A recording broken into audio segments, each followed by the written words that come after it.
السلام علیکم اسٹوڈینٹس، آج کی کلاس میں ہم جماعت دہم کی کتاب میں دی گئی غزل نمبر 1 کے سلسلے کے شعر نمبر 6 کی تشریح کریں گے، اور اس غزل کے شاعر ہیں مرزا اسد اللہ خان غالب، اور شعر نمبر 6 ملاحظہ کرتے ہیں۔ ایمان مجھے روکے ہے جو کھینچے ہے مجھے کفر، ایمان مجھے روکے ہے جو کھینچے ہے مجھے کفر، کعبہ میرے پیچھے ہے کلیسا میرے آگے۔ لغت دیکھتے ہیں۔ ایمان کا مطلب ہے عقیدہ، یقین، اور کفر انکار، اللہ کی ذات کا یعنی انکار، ایمان کو روکنے والی طاقت، ایمان کی ضد، اور روکے منع کرنا، کھینچے بلائے، کلیسا عیسائیوں کی عبادت کا، پیچھے کی طرف، آگے سامنے کی طرف، آگے پیچھے دونوں کا اکٹھا مطلب ہے دونوں اطراف میں۔ مفہوم ہے، میرا ایمان، میرا مذہب مجھے نیک راستے کی طرف لے کر جاتا ہے اور شیطان مجھے برائی کی طرف لے کر جاتا ہے۔ تشریح میں پہلے ہم شاعر کا تعارف دیکھیں گے تو غالب بنیادی طور پر غزل کے شاعر تھے اور اپنے زمانے کے ایک لائق اور غیر معمولی صلاحیتوں کے مالک تھے۔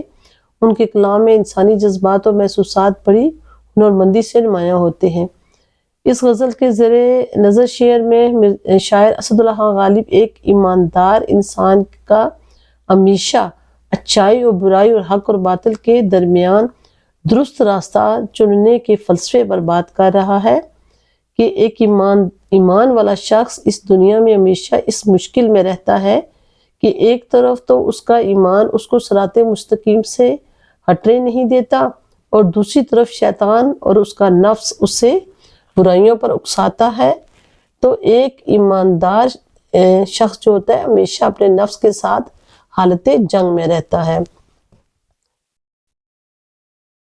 اسٹوڈنٹس، دوسرے مصرعے میں کعبہ کے لیے پیچھے کا لفظ اور کلیسا کے لیے آگے کا لفظ جو غالب نے استعمال کر دیا ہے، جو کہ اس کے الٹ ہونا چاہیے تھا، یہ بلا وجہ نہیں ہے، بلکہ اس سے مراد چونکہ غالب ایک آزاد منش اور باغی شاعر تھا،